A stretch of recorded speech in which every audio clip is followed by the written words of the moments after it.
You're watching Mirror 7 News. Stay informed, stay ahead for more news.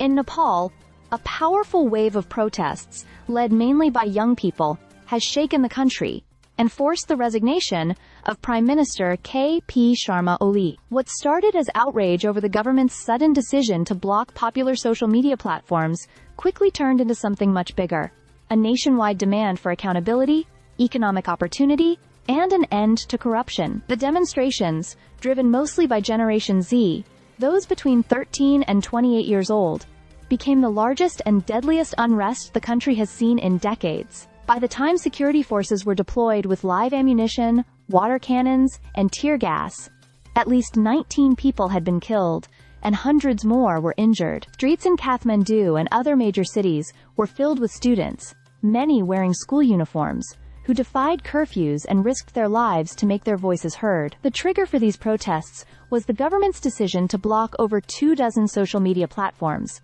including Facebook, Instagram, WhatsApp, YouTube, and X. Officials claimed the ban was meant to fight fake news and hate speech, but it was widely criticized as censorship. For young people, who rely on these platforms for communication, education, and activism, the move felt like a direct attack on their freedom. The anger only grew when it was paired with long-standing frustrations over corruption and a struggling economy. Nepal's unemployment rate for youth has remained alarmingly high, leaving many to seek work abroad. In fact, remittances from Nepalis working overseas make up more than a third of the country's economy. Meanwhile, images of politicians, children flaunting luxury lifestyles, dubbed the Nepo Kids movement online, have deepened the divide between ordinary citizens and the ruling elite. For many young Nepalis, these protests were not just about social media, but about a system that feels unfair and broken. As protests escalated, violence broke out near the parliament complex in Kathmandu.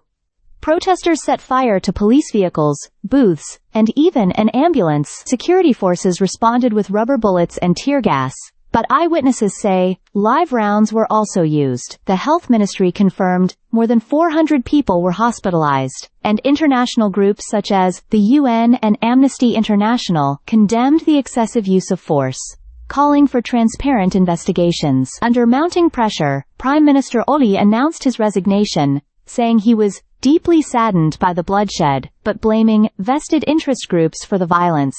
Several ministers, including those responsible for home affairs, agriculture, water, and health, also stepped down. The government quickly lifted the social media ban, but the damage to its credibility was already done. For Nepal, a country that transitioned to a republic less than 2 decades ago, after abolishing its monarchy, these protests mark a critical turning point. What the youth have shown is that they are no longer willing to accept corruption, censorship, and limited futures. Whether the political establishment listens and acts on these demands will shape the nation's stability in the years to come.